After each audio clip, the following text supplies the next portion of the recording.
Yeah, one, two, two, two, two, two, two, two. Hey, hey. Check, check, check. Hey, one, two. Testing, testing. You get all the thing? Yeah, okay. One, one, one, one, one, two, two, two.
Hello, hello. Good morning. Good morning, everyone. Ministro, buenos días. Buenos días a todos. Buenos días. Good morning. Good morning, good morning. We are about to start.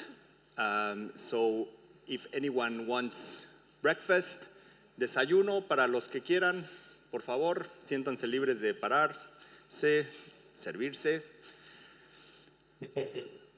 So, okay, so just, are we on now, Maria? Are we, yeah, okay, thank you. Good morning to everyone here in the room and online. I'm Diego Zabaleta, I'm the Senior Policy Advisor of UNDP. Welcome to this session on From Measurement to Policy, Poverty Data to Guide Resilience Building Policy Design. So two quick announcements of logistics. People who are watching us on Zoom, there's translation, simultaneous translations. At the bottom of your screen, you will find a button that allows you to listen to this session on Spanish, English, Portuguese, and French, I believe. En la parte baja de su pantalla hay un botón en el cual pueden cambiar el idioma en el cual escuchan la transmisión al español, al inglés, al francés o al portugués. The second announcement is for anyone who just arrived. We have breakfast here, so please feel free to grab some coffee, pastries, and let's start the session because we have very short time. So this session, as the title says, is to discuss very specific policies, new policies, innovative policies that have been emerging in the last year for poverty reduction. And basically this session is coming from being worried about the pace of poverty reduction in the region. The region has had very good results in poverty reduction in the first decade and a half of the century, and by 2015, income poverty reduction started declining due to the different situations, both economic and political situations in the region. But before that, we managed to reduce poverty from 45% to 25% between 2000 and 2014. This remarkable reduction was due to basically economic growth and the use of specific tools, namely conditional cash transfers in the region. But we need to do more about this. Multidimensional poverty, in turn, also saw important reductions in the region, product of sectoral policies and more coordination between ministries. But this, as I said, changed in 2015. Growth slowed down and the region slipped into different crises. So in order to reestablish a robust trend on poverty reduction, we need innovative public policies because economic growth is not going to come back soon, and there's very limited space, so we have to become very efficient in public spending, and thus the need for new tools. So without further ado, I'm going to give the floor to our first guest, who is Sabina Alcaer, who is the director of the Oxford Poverty and Human Development Initiative, OFI, of the University of Oxford, who will be talking about multidimensional poverty indices for effective poverty reduction. Thank you very much. Thank you so much, Diego. It's so good to be here, and I'm grateful to those who have joined. I think we were all very moved by Minister Wellington Diaz's reminder to us yesterday of the lived reality of hunger and of poverty. And I think that stark reality that's lived and so far from our daily experience is really what draws us together to try to think of what is the most impactful way of fighting poverty. And while the PowerPoint is coming up, I will very hesitantly remember cricket, in which I am not an expert. But it seems that sometimes it can feel as if we're in a cricket game in which there's not one ball, but 6 balls. And how can you play cricket? And how can you bat? And how can you catch? And how can you run if there's so many balls in the air? multidimensional poverty is one way to try to consolidate the different initiatives we've been hearing about yesterday and today, and have one central focus, whether it's for targeting, for budgeting, for coordination, that we can use and that we can follow and that we can succeed in reducing and in changing lives. So in 7 minutes, briefly, let's go over that. Next slide, please. No. Is it possible to advance the slides? The clicker's not working. So the role of a poverty measure, on the one hand, is a statistic, but if you just leave it at a statistic, it has failed in its purpose. Its purpose is to motivate action. As Miguel Tsekeli in Mexico said, a number can awaken consciences, it can mobilize the reluctant, ignite action, generate, or even in the best of circumstances, end a pressing problem.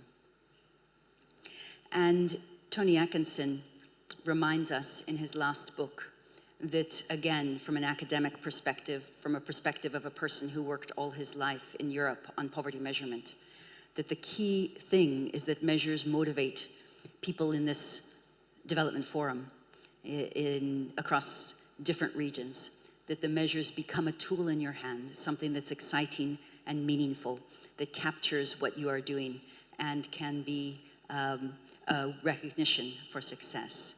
And so that poverty measures are seen as a performance indicator.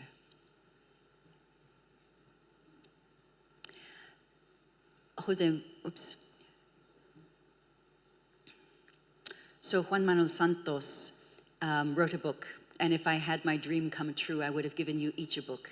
It's translated and published in English and in Spanish. And I wanted to draw your attention to one fact that he said, was that in the case of Colombia, I personally took on the role of supervising social policy, and ultimately it made a difference. In the case of Colombia, the MPI, or multidimensional poverty measure, was a tool for policy. It wasn't a statistic only reported.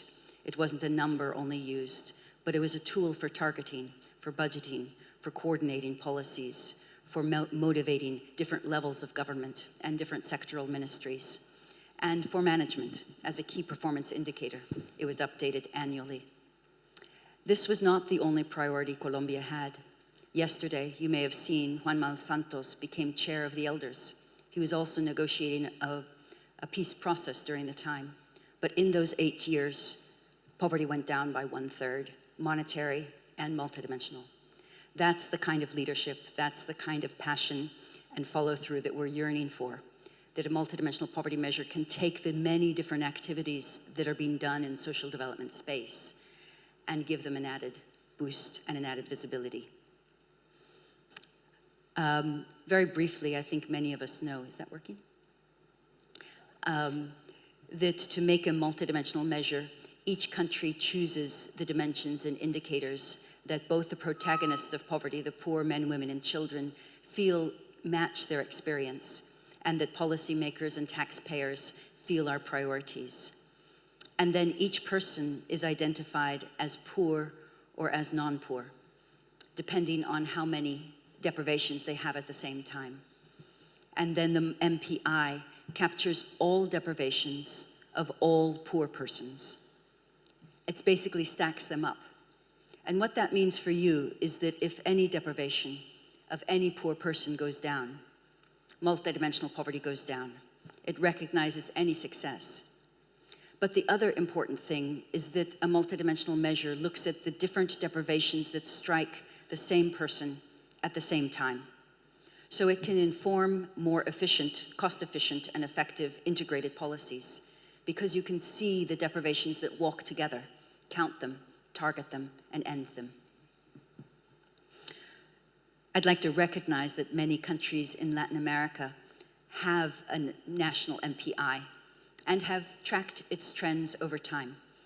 And I put some of the trends there, recognizing the reductions in many countries over different times, and also recognizing the stability of statistical systems that report the MPI across different administrations and governments as a permanent statistic of poverty. At the moment, now 3 billion people live in countries that report an official MPI. So this is no longer a marginal phenomenon. Many of them are outside Latin America, but many are also within. And historically, the region has been pioneering. But now it's a time of change. Some countries are doing their second generation. Other countries, like Belize, have launched more recently. How are the countries using the MPI? One is to update, so the statistics can be a performance indicator. Ecuador, Colombia, El Salvador, update every single year. Chile and Mexico every 2 years. A second is to institutionalize the MPI legally, so that it is there across governments and political parties, that it's there permanently embedded in the infrastructure as an autonomous marker of success. And then to use it in budget allocation formula, but also in social protection designs. We heard of so many non-monetary, non-cash, conditional cash transfer targeting programs, but the MPI can consolidate these. It can be used with data from social registries to target households, as well as poor groups, indigenous groups, afrodescendientes, children, elderly. And then it can be used, and this is perhaps its most popular use, to coordinate policies across different sectors, different ministries. And that was done very well known in the case of Colombia by a roundtable chaired by the president. But Ana Elena Chacon in Costa Rica chaired the social policy in that government. Others have been ministers who took leadership in their case. And we're blessed to have Michelle here, who also has been a leader and was the person who developed and launched the MPI in Panama. So I know my time is coming to an end. I have been really interested in all of the conversations we've had in this ministerial forum about topics like adaptive social protection, topics like social registries that we'll be coming to today, and all of the other activities of this group. And a multidimensional poverty measure cannot replace them. But what it can do is try to bring them together. So instead of somebody focusing on targeting, doing their own data, doing their own measure for focalización, instead of somebody doing health adaptive social policies, looking at people without access to health care, somebody else at children or people with disabilities, and somebody else looking at integrated policy design, that there can be a central instrument that holds the conversation. It's a nucleus. There will be additions in different areas, slightly different indicators in targeting, slightly deeper indicators when you blend health records data. But there can be a common, complex, multidimensional target that we're all pushing. And the multidimensional measure then can recognize success. And so we get a sense of accomplishment, and we get a sense of common purpose, not only in the ministries of social development, but with all of the other ministries that intersect with this work. Thank you so much. Thank you so much, Sabina. Fantastic start with a discussion on how to use multidimensional poverty indices for policy action.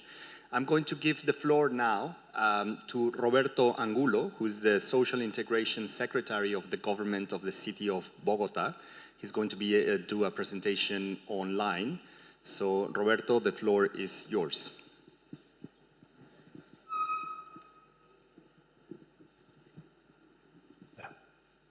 Hola, buenos días, Diego, Sabina, Michelle. Un saludo a todos los ministros, los invitados, a todos y a todas.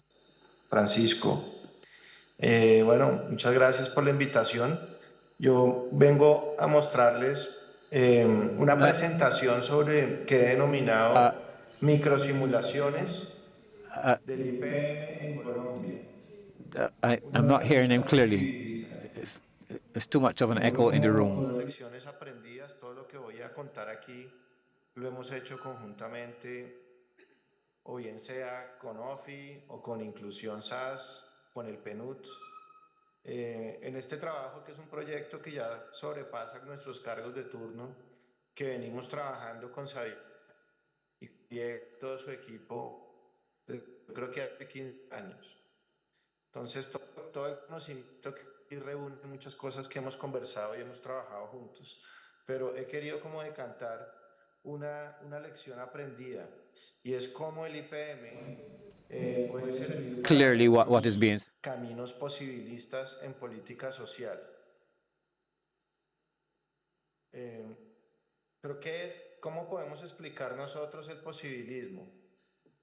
Se me ocurre que una forma es mostrándoles esta cita de Doctor Strange. Este es un superhéroe de Marvel, las películas que están muy de moda ahora de cómics. Doctor Strange es un hechicero y digamos, ellos estaban luchando en contra de un villano que se llamaba Thanos, y en la penúltima película Doctor Strange visualiza 14 millones de mundos alternativos y encuentra que solo hay uno en el que pueden vencer a Thanos. El camino de vencer a Thanos era el menos probable. Si hubieran hecho una proyección de cuál era la suerte, seguramente hubieran perdido.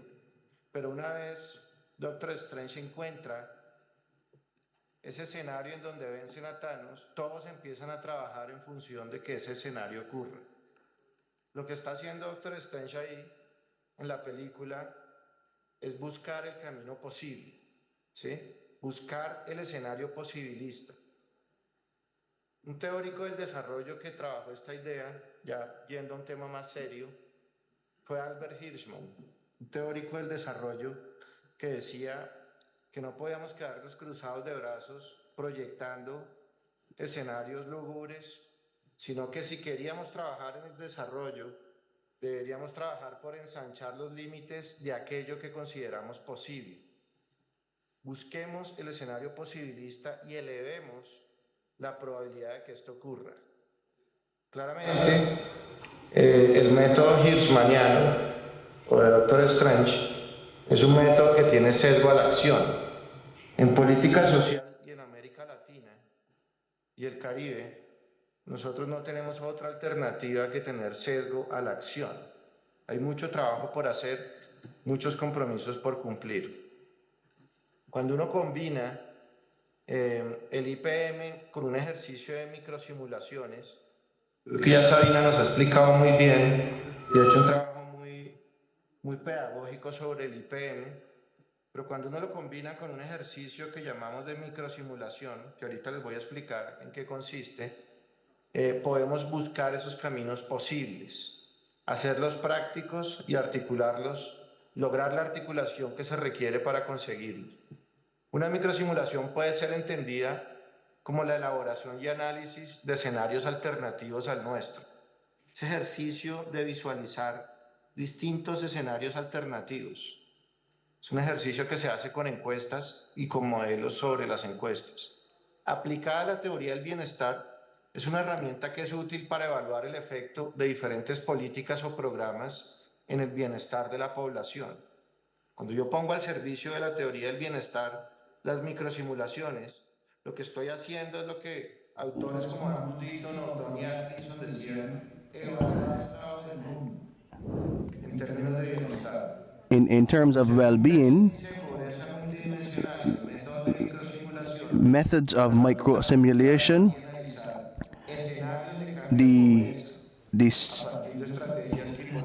apart from strategies that involve multiple sectors, they include restricciones presupuestales y técnicas. La microsimulación con base en el IPM puede servirnos para evaluar escenarios posibilistas de reducción de pobreza. for poverty reduction. all these that the Santos government has achieved. Have we had the opportunity to work there, and we created some possible scenarios with when we fail in one sector, we change. We emphasize on one factor.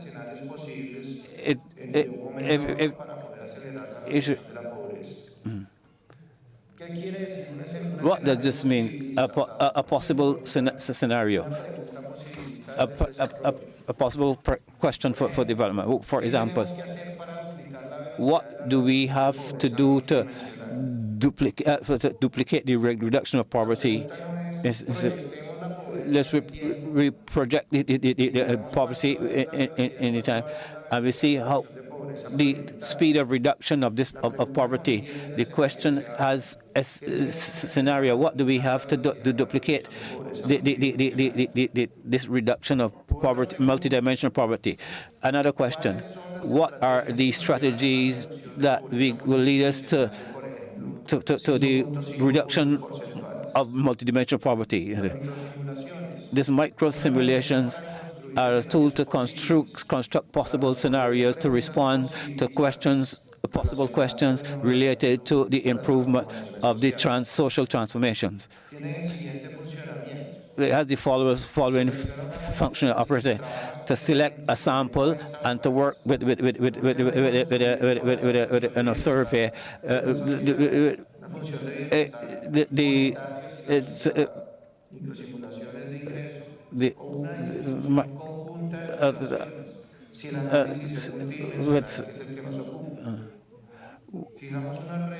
We set some rules to simulate the social policies and the criteria for focalization. We use microdata, and we construct scenarios of public policies. Those micro simulations are rules. In the case of poverty reduction policies, I simulate strategical programs on strategies, and there's an exercise of creativity or simulation of this. I would introduce this in a survey, and I start to do the analysis based on microdata, using some algorithms of responses to this strategy. We analyze economic characteristics and socio-demographic characteristics. Here we can understand, for example, some of the elements regarding the focalization and the strategies of the program, and we create scenarios of public policies, scenarios that can be reflected in the increasing of the benefits for persons, resolve this problems, or combine one thing with another. The simulations also fulfill certain statistical objective. It's like a crystal ball. How reasonable is the instrumental of helps with our strategies. This micro simulation gives us spaces for discussion. It should be results of discussions that would help to create policies. These micro simulations are a tool to translate the way of thinking and to take decisions of the policymakers to the language of the surveys. Always the exercise of translation. A well done simulation can have the policies which would aimed at these exercises for the creation of scenario that we can discuss and converse about. For example, here I have an example of a basic micro simulation. We have 4 people who have dimensions 1, 2, 3, and 4. Dimension 1 has a survey of 10 pesos, 5 pesos, etc. This is in this survey of the 4 people, the multidimensional poverty and the incidence of this multidimension, the percentage of is 50%.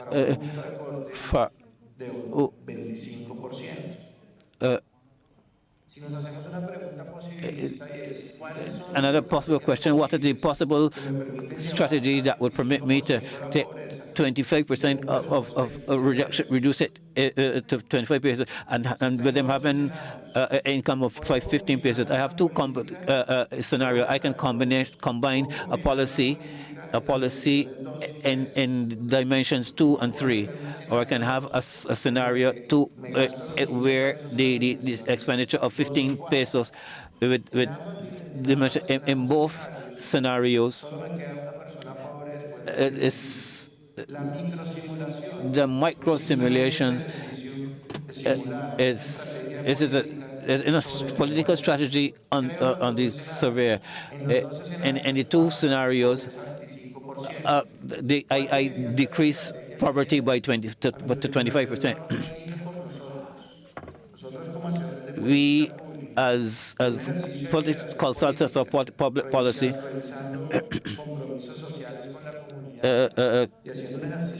we have and we do reasonable exercises. We will select some of one of the two scenarios. What I want to say is that the micro simulation help us to understand the possibility of reducing it to 25, but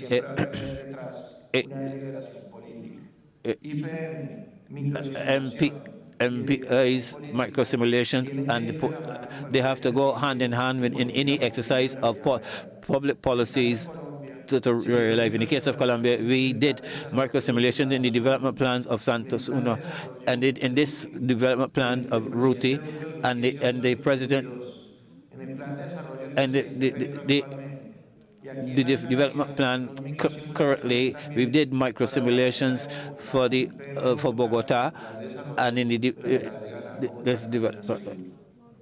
And I'm just going to go on to the final reflections. The micro simulations permit us to align actors who are responsible for the multidimensionality to the sectorial. It allows us to do follow-ups on the advancements and control. We can make decisions on investments. And finally, when I have the unit cost of each one of these social policies that affect the MPIs, the MPI would help us to make this investment decision, and also to adjust the decisions. But the main message that I want to leave to you is that when we make these indexes with the micro simulations, we are working with actions. We are introducing to ourselves in our way of thinking an action in Latin America. They're not. It helps us to have this. This is what we need in Latin America. Thank you very much. Wow. Thank you very much, Roberto. Very interesting following up on the discussion on the use of multidimensional properties and the indexes and how to conjugate them. We're going to have this discussions further on sobre the monetary progress property. I'm going to pass the floor to Almorena Fernandez, who's going to speak on the with complexity budget allocations for multidimensional poverty reduction. Almudena, thank you.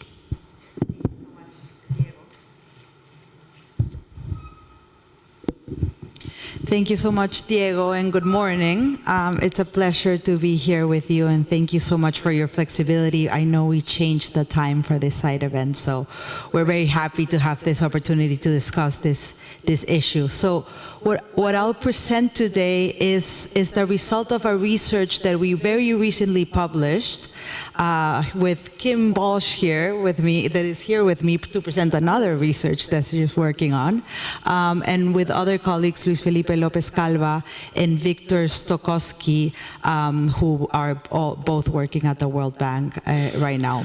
And this is an idea that started when Kim, myself, and Luis Felipe were all working at UNDP And started as Sabina and Roberto were saying, with the MPI as the center, and us trying to think, how can we use this measure that has already captured the imagination of so many governments in the region, to push it a little bit farther, to really influence not only how we think about poverty, how we measure poverty, but also how we implement policy and programs on the ground, how we think about designing programs on the ground. So that was the idea behind this research, and right now it's a piece of research that we're hoping to continue to explore and eventually work on implementing on the ground. So this is a paper that we're calling Development Acupuncture, and it's really looking at the network structure of multidimensional poverty and its implications on policy implementation.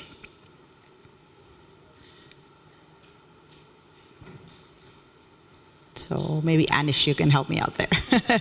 Next slide. So as I said, so this starts, in LAC region, we have 12 countries that have national multidimensional poverty measures that are an extremely useful tool for coordinating policy, and we see many governments using this tool for policy coordination, but we're trying to think, how do we use it farther for integrated policy solutions on the ground? How do we push this measure that is already there to have more integrated policy solutions? So to understand this, to have a better understanding of how to address multidimensional poverty, we know this requires a holistic and systemic oriented approach that accounts for the complex and the dynamic nature of poverty, right? We know poverty, as the Multidimensional Poverty Index explores, is not only complex, but the nature of it is dynamic, right? As we move one indicator of poverty, everything else shifts. So how do we account for that when we're thinking about policy implications? And so in the economic literature, right, those complex systems are studied through economic complexity methods, and there's a lot of literature to that, but not as much of that economic complexity methods have been used for multidimensional poverty exploration. So that's what we were trying to do through this paper. Next slide, Anish, please. So in the paper, we proposed 2 new measures, and I'll explain them very briefly. One has to do, we try to interpret the poverty space, which is basically a visual representation that tries to map out the structural relationship between the various dimensions of poverty. So how the various dimensions of poverty interconnect to each other in the space of poverty. And this helps us see what are the different aspects of deprivations and how they're all interconnected. So this new measure we call the poverty space. And then within that poverty space, we try to determine poverty centrality. So within all these deprivations, we have this measure that assigns an importance score to each of these dimensions within the network. And the score reflects the prominence of each of the indicators within the network, and what are the potentials as strategic intervention points. So the paper explores these 2 new measures and how they play out in different countries. So using MPI data that OFI and UNDP collects for countries around the world, we apply this methodology. We look at these 2 new measures for 67 countries. And we map out the interconnected structures for 67 countries, and we use network science to look at the key nodes to see where these targeted interventions could have larger impacts. And what does this looks like? And here is just one example. And Anish, if you can click one more time because it's like a moving slides. This is just one example from Colombia, but we applied to 67 countries, and we also applied to different points in time to see how this network changed over time. And what we see is this is one representation of what this poverty space looked like. And as you can see, we have the poverty dimensions and how they're all interconnected. If you can go back, Anish, please. How they're all interconnected. And as you can see, for example, some dimensions, and I know it's very small on the slide, but just to get an example, some dimensions are very highly connected to many other dimensions, while other dimensions only have one connection, right? So we see some of them are more interconnected to others, and then the size of the circles that you see there is the poverty centrality, right? Some have higher measure, more centrality are more have more weight to them than the others. So that's what we look like, and we look at over time. So very quickly, and I know time is short, so now we can go to the next slide. So let me tell you a little bit of the findings. So on average, and again, looking at countries across the world, the 67 countries, we find that cooking fuel is the most central poverty indicator, followed by sanitation and housing. Again, this is an average across the world, but interestingly enough, we find that it's these household characteristic indicators that tend to be the most central to the poverty dimensions across the world. We also find that child mortality, if you can go back, Anish, child mortality ranks as the least central indicator, always located in the periphery of the network. This doesn't mean it's not important, it just means it's not as connected to the other poverty indicators. And we also find, and I think this is quite interesting, that there's a high correlation across indicators, suggesting that the poverty structure within the countries remains quite stable across time. So we see that these structures don't change a lot over time, and that they remain quite stable. Next slide, Anish. So, you know, what are some of what these results are telling us? And as I was saying, this is initial research that we're really hoping to continue, and we're planning a complexity day, and we're planning more work, and this is a joint World Bank UNDP effort. But you know, we see the potential for really understanding what are these spillover effects for understanding the structure of poverty, and really how can we have use this information to maximize the impact of resource allocation and interventions when we're thinking about program implementation. And next slide, Anish. So just some final reflections, the importance about thinking holistically about policy. From a multidimensional measurement and from multidimensional coordination of poverty to really thinking about integrated policy, not only policy making, but integrating policy implementation. You know, by recognizing critical areas, policymakers can prioritize interventions that are likely to have substantial effects across multiple dimensions of poverty. Integrated and strategic policy frameworks can help us move away from isolated, siloed actions to more holistic actions, and this is some framework that can help us maximize impacts across a systemic poverty, a system of poverty indicators that how we can maximize impact over them. So that's all we wanted to share with you today. And as I said, I think we want to go deeper into this look at poverty from a complexity angle. Thank you very much.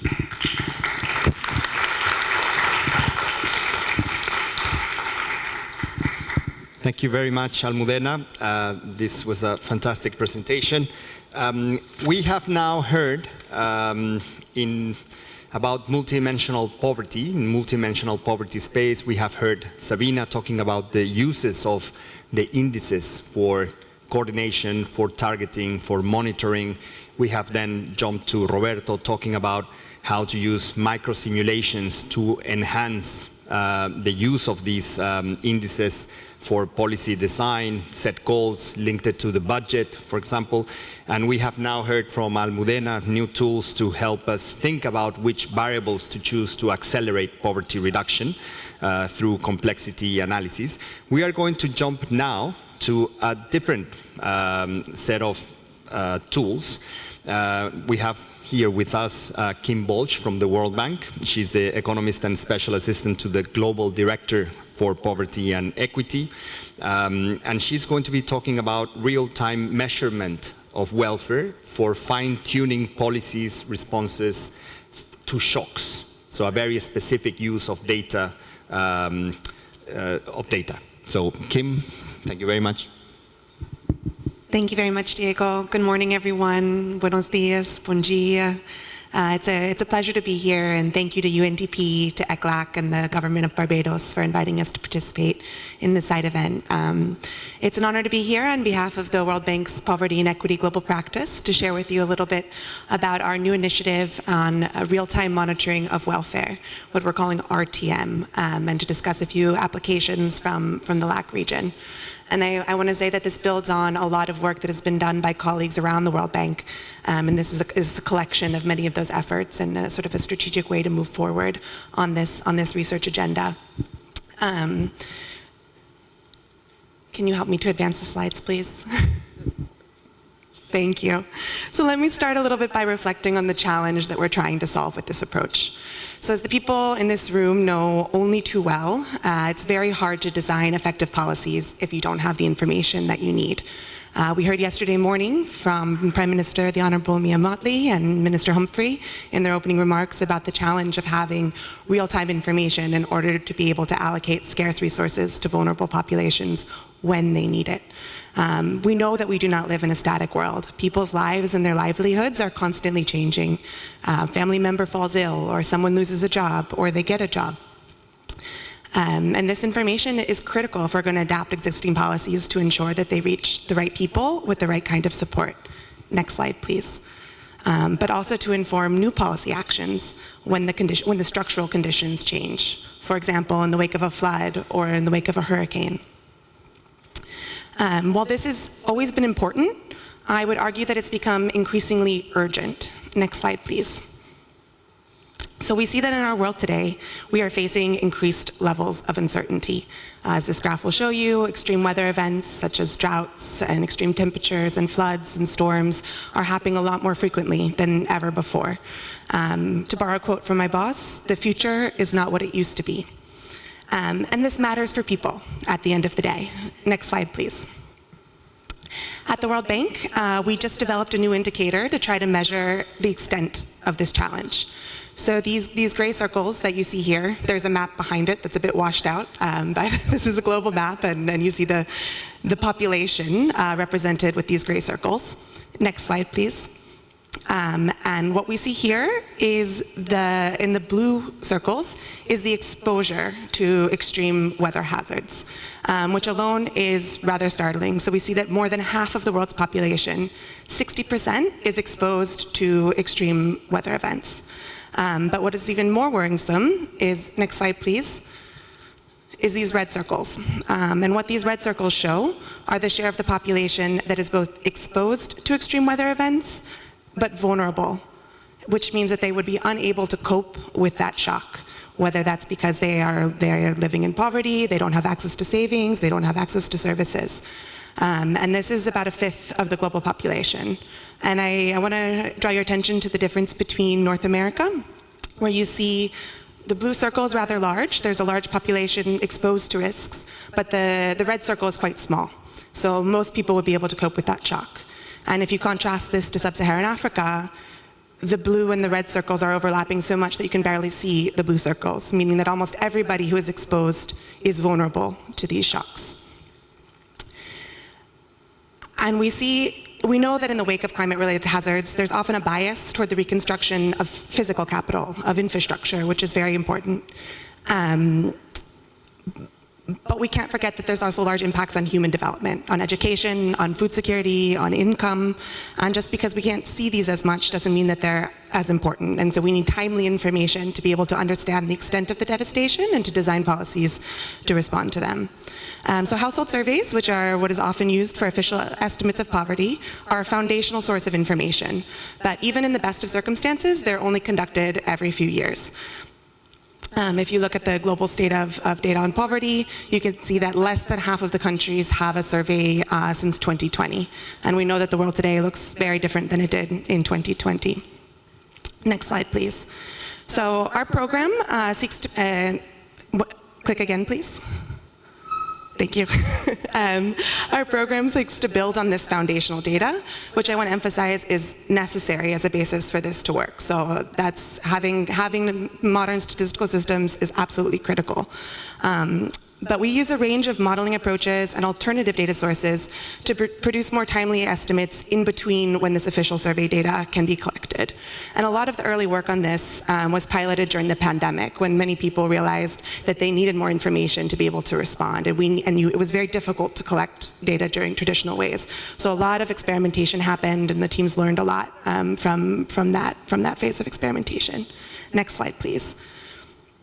So most of these approaches require three ingredients, is how we talk about it. The first is this baseline data. So these are your traditional surveys with welfare information where poverty is observed, and these are absolutely critical. But then it combines it with what we call auxiliary data, which is sort of more high-frequency sources of data, whether that's another micro-survey, such as a labor force survey, or a high-frequency phone survey, macro data, such as GDP projections, or big data. I mean, the world today, we have satellite imagery, we have mobile phone data, and there's a lot of information being produced every minute that we could be tapping into. And it typically uses some sort of model, whether microsimulation, which we heard Roberto talk about, or survey imputation, often augmented by machine learning methods to be able to transform these into timely welfare estimates. Next slide, please. So I'm going to be sharing a few brief examples about how this approach can be applied to answer different types of questions, and drawn a few examples from our work in the Latin America region.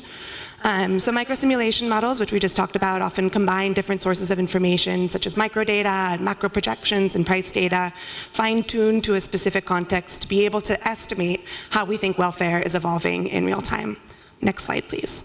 So you may have seen that a couple weeks ago, our Latin America team released the latest information on poverty in the Latin America region. But if we only had survey data, these estimates would only go up to 2022. Next slide, please. Building on their microsimulation model, we're able to predict how we think that poverty has evolved up until 2024, which is critical. So this kind of thing can help us think about, what is the situation today. Next slide, please. Another approach is collecting the information that we need in another survey that can be conducted more frequently. For example, we have an approach called SWIFT that uses machine learning to identify which variables are the ones that are most important for predicting poverty in a specific context. And then these questions to capture those variables, those covariates, can be embedded in different surveys that can be deployed more frequently. So for example, we can think about, there's these yellow squares that you can't quite see, but those is sort of a traditional survey where poverty is observed. And then the pink circles is sort of that set of covariates that you really need to be able to predict poverty in between. And those are the ones that you can kind of collect over time and more frequently. So next slide, please. So for example, this was deployed in cooperation with the government of Paraguay, with the National Statistical Office, to embed these questions in the quarterly labor force survey so that poverty can be predicted every quarter. And they have a running system where you have estimates every quarter. Next slide, please. And you see that it performs very, very well. So if we look at the fourth quarter of 2022, where you have both the actual survey where this is observed and the estimates, you see here in this graph on the right-hand side that the difference is within 1 percentage point. So these models are not perfect, but they work quite well. Next slide, please. So in addition to building on existing survey infrastructure, there's a lot of scope for leveraging more non-traditional sources of data, whether you're collecting new sources of data or tapping into existing sources of data like geospatial or digital trace or admin data such as tax data or social registries or barcode scanner data. There's a wealth of information out there that we can be using. Next slide, please. And one example I want to show is from Haiti. So in Haiti, the last household survey suitable for measuring welfare is from 2012, and the last census is from 2003. So this data is very outdated, and it's a challenge. It's hard to collect data in a context with social unrest and conflict, but that doesn't mean we don't need data. Next slide, please. So in innovation, the first phase of the innovation happened between 2021 and 2023. There were 4 waves of a high-frequency phone survey reaching 1,500 households around the country and collecting information on livelihoods and assets and well-being. Like many Latin American countries, this was a high-frequency phone survey. Next slide, please. And right now, as we speak, this is a very, very new initiative. It's being discussed in collaboration with the National Statistical Office of Haiti and with academics at UC Davis on how we can use mobile phone data. So not just the phone surveys, but combining that with the metadata. Every time you make a phone call, it'll ping a mobile antenna and you get information on locations and how long your phone call lasts and other kind of information that's being collected in huge volumes to be able to construct welfare estimates at a very local level, to be able to develop some kind of commune level map of welfare across the country in real time so that the government can help target poverty reducing policies. So this is a very exciting experiment. I don't think it's been done to date, and it's being funded by our global data facility at the World Bank. And I know I'm running out of time, so I'm going to close here with this slide. And just a reflection on how can we think about this to inform policy. So this is an example I want to talk about from Bangladesh, where they were using these leading indicators. So not just tracking welfare in real time, but thinking about anticipating disasters that could have an impact on welfare. Next slide, please. So in Bangladesh, in 2020, the World Food Programme during the devastating monsoon floods, they piloted a new approach to delivering humanitarian aid in one part of the country. And what they did was they collected high-frequency data on floods, on rising water levels, which you get in real time. And they set up these anticipatory triggers so that once the floods reach a certain level, it releases cash before the floods ever arrive, which gives populations time to be able to buy food or water or whatever they need. And you can see here, if you click 3 times, please. You can see the distance between this first yellow square and this last yellow square, which is about a month. And that's the time between when the action was initiated in this case and when a traditional humanitarian response would have been released after the floods, almost a whole month. And our colleagues, current colleagues, they were formerly with the Center for Disaster Protection, published an impact evaluation of this program. And you see both short and long-term significant welfare impacts. The families who received the cash transfer were 36% more likely to go a day without, less likely to go a day without eating food during this. They used the cash transfers to buy food and water, and you see in the long term that they also have 3 months later that there was higher impacts on well-being and food consumption and easier to get loans and higher earning potentials. So I will close with that. If you can just click to the last slide. We have a QR code if you're interested in learning more. One more slide. Thank you very much. I appreciate it. Thank you so much, Kim. Just for everyone to know, we will put all the presentations together and also the links to the different papers we have been discussing here if you want to download them later on in the website. So with this, we are running out of time, but we still have one more presenter, who is Francisco Espinosa. He's one of the founding partners of Inclusión, a consulting firm in Colombia, but he's talking today on behalf of Juan Manuel Rojas, who is the president of Promigas, which is the largest distributor of gas in Colombia. So we are going to hear now a quick an exercise done by a private sector firm using these multidimensional poverty tools. So Francisco, you are online. The floor is yours. Thank you. Thank you, Diego. A special greeting to everyone and to the UNDP. And thank you for your very good presentation. As mentioned, I am presenting today on our consulting firm on natural gas. It's called Promigas in Colombia, which the participation of the main company. Quickly, I'm going to look at some elements of this. This company has presence in Colombia and Peru. It has 50 years of experience in our country and is in charge of the distribution of natural gas and for the production of electrical energy as well too. And I am going to also connect you to this what if okay. To start, I would also like to mention a few questions which were asked by a ex-minister of the country. He consulted with us because he had made a proposal because we had incentivized this country to design a multidimensional poverty program.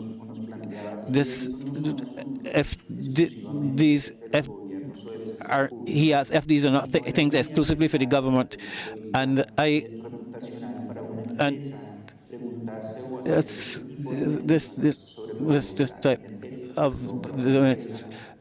for a company which work in this sector, and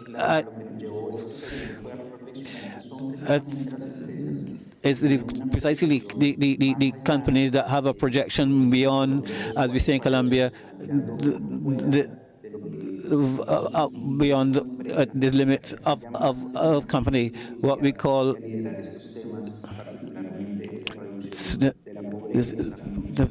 on production of poverty. This requires efforts from different fronts, and not only from the front of the government and for the sector, the public sector. There are those companies that have that capacity to look beyond the financial projections and against those who are embarking on this initiative in our country. It has generated other actors are beginning to be interested in the measuring of poverty, and this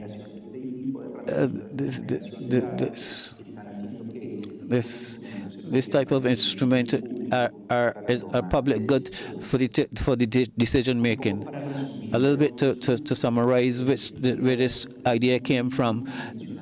The multidimensional uses of measurements of poverty as a starting point for this measurement. The energy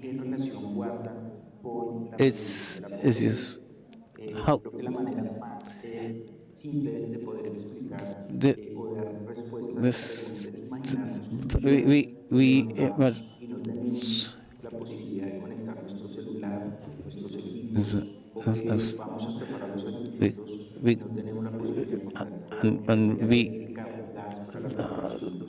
not for some people who don't have energy, the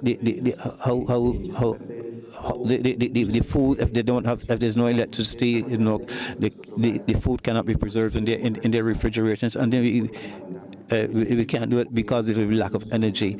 Our children cannot attend schools because there is no gas to carry out most basic of things.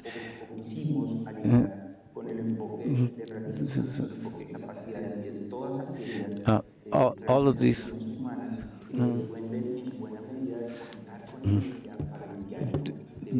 these all depend on energies for the daily lives.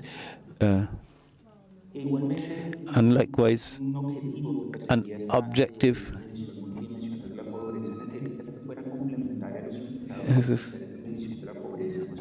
is particularly the monetary measurements, and likewise, and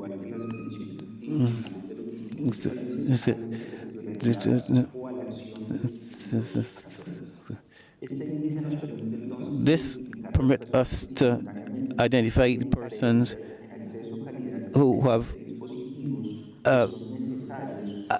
necessary appliances to transform that energy for the daily use. What is the proposal of this multidimensional measurements? And the multidimensional index is made up of these 4 dimensions. A dimension most basic and traditionally has been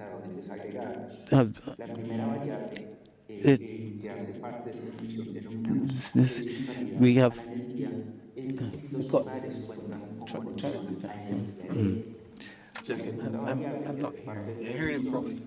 tipo de combustible que utilizan los hogares para cocinar, algo que se destacaba igualmente en la presentación de Almudena como uno de los factores más característicos o que definen mayormente la pobreza. E igualmente la calidad en el suministro de esta energía eléctrica, es decir, si los hogares no enfrentan cortes o suspensiones en el suministro de la energía eléctrica y que estas suspensiones no sean demasiado prolongadas. Esta dimensión.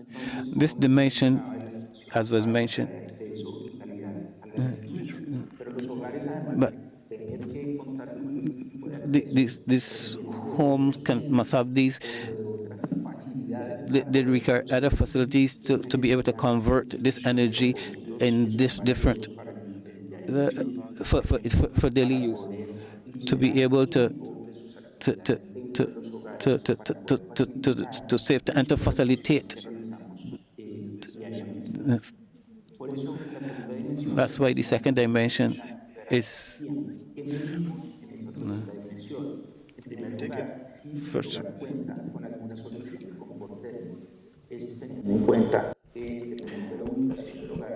Also, the location of the home in some cases.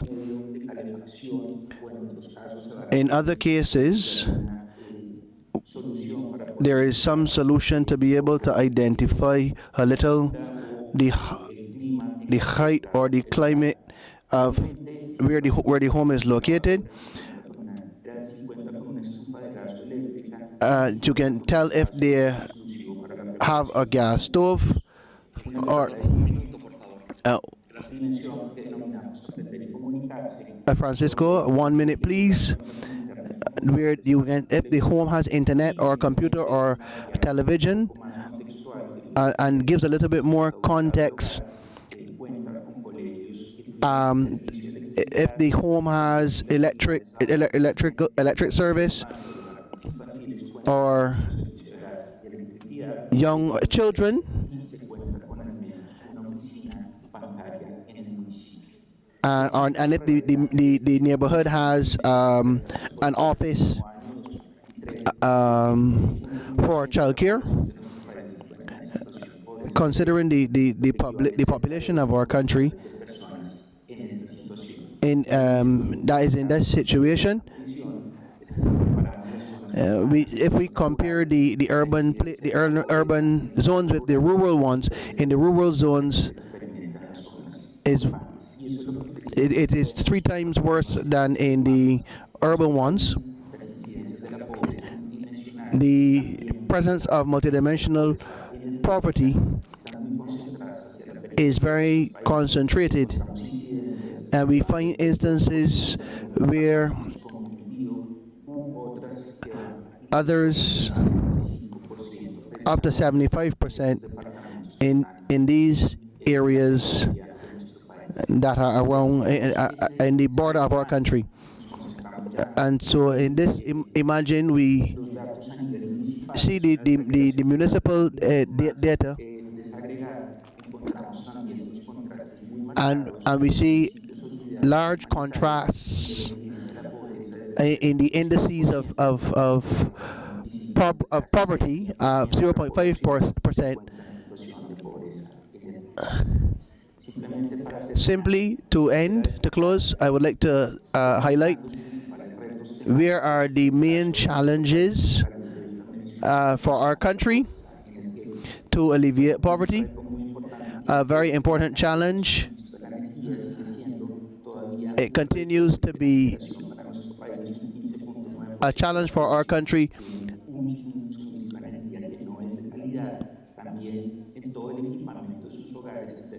in all of the homes, the solutions in time through these devices. Equally, there are material challenges that are very relevant to be able to transform the knowledge and education. And I think that there we can end. Thank you, Francisco, and sorry for rushing you. Michelle would like to say something, or do we close here to pass? Yes, in 1 minute, I would like to say to the others who have spoken to make it clear the potential and capacity that you have to measure and to direct action according to the priorities of each country, which are different. But I'd also like to highlight that we are talking about measuring the policy. And it is also political. How can we connect these three levels? This is key. The decision making, Sabina, as you mentioned, the example of the experience which Colombia was able to advance. Not only with its technical solidity, available data, a robust tool, but a president who led this together with this. A couple of days ago, there was a course of training for executive for ministers and decision makers. The Ministry of Peru, who was there, together with the Vice Minister and other authorities were there.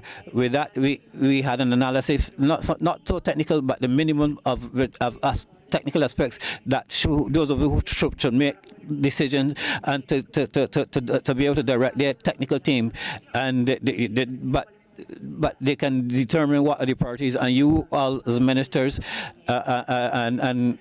they also have the need to communicate and to connect with the at the highest level of those decision makers, the president, the vice president of the republic, making a political and a technical case for the reduction of poverty. And in this course, we try to cover various dimensions. What was mentioned today, the focalization, the use of our planning, and how can we communicate, how we can present a topic such as so sensitive as poverty, and the public policy results of poverty, if it improve or not. There are always political consequences in this communication, and that course, which was presented, it was global, and they for decision makers in different parts of the world. And together we are talking with Casca also for next year to have a training course for executive exclusively for Latin America and the Caribbean, based in the particularities of the regions and the levels of advancement that the region has in terms of measurement,